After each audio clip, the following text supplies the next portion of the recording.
stand behind. Your question. Mr. Deedat, bonjour. My name is Sheikh. I come from France and here with some Muslim friends from Aberdeen. And my question is, what would you say to a person who doesn't believe in any religion? Or if you prefer, what would you say to his question to believe or not to believe? What was it? Just without the mic. The question is not directly relevant, however, I'll put it to the speaker and see if he's prepared to answer. The question is, what is your opinion, or what is the Islamic perspective relating to a person who does not believe in religion? Is that the gist of your question? Not exactly. So I'm here with some Muslim friends, and I am not convinced in Islam. And I would like to know what you would say to a person who is a non-believer when this person says to you, believe or not to believe? Oh, yes, all right. If one is questioned by a non-believer, and the question is, what do you say about believing or not believing? What is the Islamic perspective? You see, there is a person who, every person ought to believe. He believes in something, right or wrong. There is a type of person who doesn't believe. He said, I don't believe that there is God. He says, I'm an atheist. Or the guy says, I'm an agnostic. Now, each and every one, according to religion, whether any religion, you ought to believe. You ought to believe. If you don't believe, then you are a non-believer. You are against the laws and commandments of God. So as such, you will perish. That person who says there is no God, he is going to perish. The one who says I don't care whether there is or there isn't, he is going to perish. Or you have the wrong concept of God, also you will be punished according to your understanding, your capacity, your opportunities. There is a type of person who might not have heard the name Jesus. Will God question him? It's unjust, it's unfair. The lunatic, the child, will God question him? Why didn't you believe in my son, Jesus? No. Why didn't you believe in Muhammad? No. You see, each person will be judged according to his understanding, according to his opportunity, his know-how, and the message having reached him or her. So as soon as the message is delivered to you, and you can see the truth, but for some worldly reasons, maybe to please the family, please my people, please this, please that, you said, no, I will not accept the truth. In other words, the person has already been judged in that case. There is no hope for such a person. But there is a type of person who might be ignorant and had never had an opportunity. Like the South Sea Islander. Let's say he never heard about Jesus, he didn't hear about Muhammad, he didn't hear about anything. But he was leading a life according to his norm, according to his standards. God will judge him according to his standards, not according to the Bible, not according to the Quran. So every person will be judged according to his opportunity and his understanding.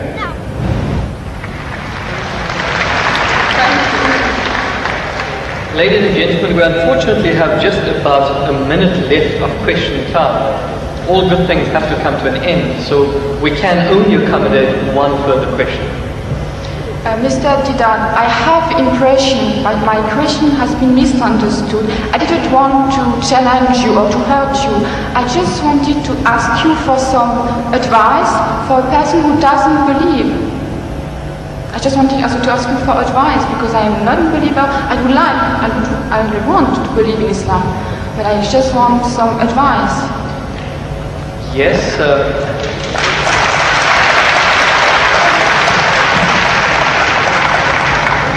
do you not feel that there was sufficient advice? Did you require further advice? Yeah, because I didn't have the impression that my question has been really understood. So you want to know what the bases are, or what the reasons are for a person to actually believe in one God?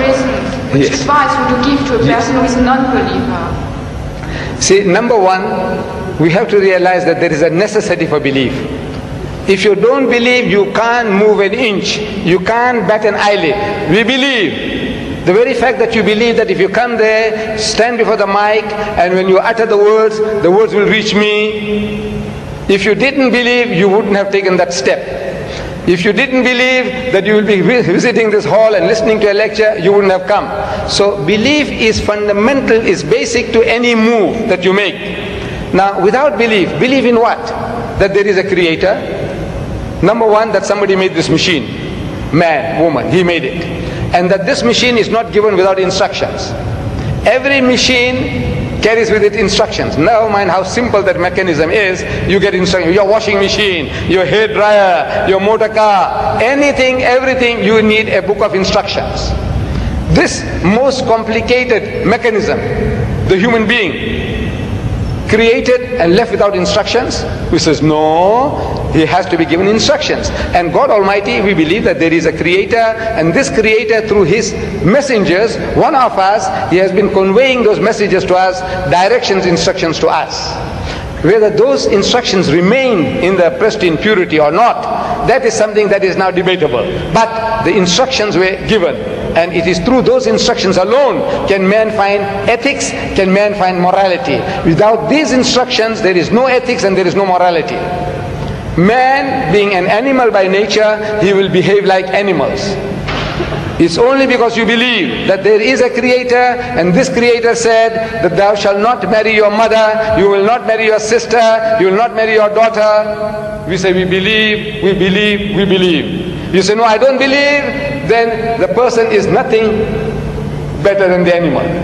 See, the dogs and pigs, the way they behave, he said, well, I behave just the same because I'm an animal also. So you have to believe. But now what are you going to believe? Where is the source of that belief? Instructions which is not contaminated, which is not spoiled. In the origin we say all prophets of God, all messengers of God were divinely ordained. But the messages, because they were not preserved, God sent messengers after messengers. Messengers after messengers. This is his way to rectify his creation. And in that system of sending messengers to mankind, Muhammad was the last, the culminating point in that messengership. And he left with us this book.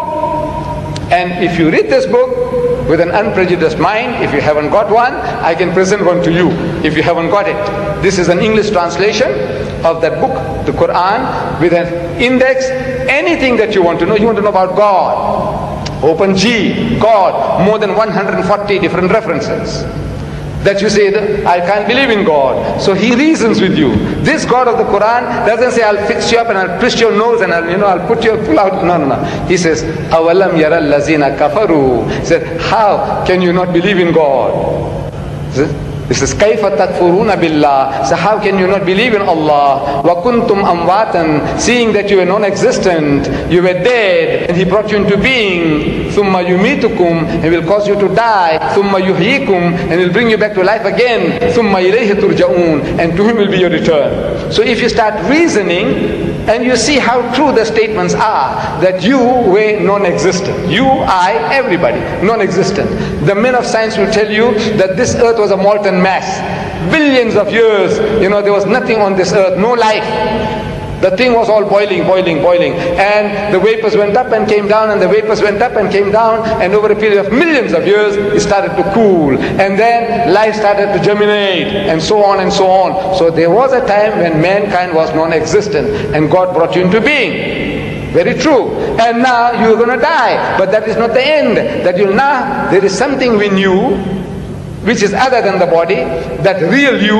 Now that real you, which is the driver of this body of yours, will be made to account for your actions. It's only natural that this person, like Hitler, look, he got away with it. He incinerated 6 million Jews. On account of him, 40 million people died in the Second World War. He's just going to get off scot-free? If he says, no, I don't believe, and there's nothing there on the other side, that means he's free, finish. No, no, no. He will have to account for his deeds. Everyone will have to account for his or her deeds. It is a natural, sequence of our attitude and behavior. And this book explains all that. If you haven't got one, this book is yours. If you haven't got one. You got it?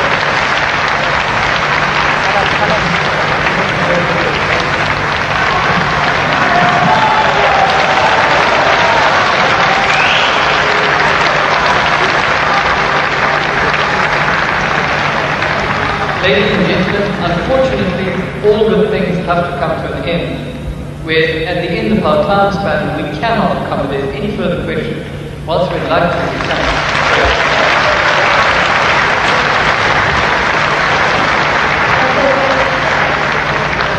Ladies and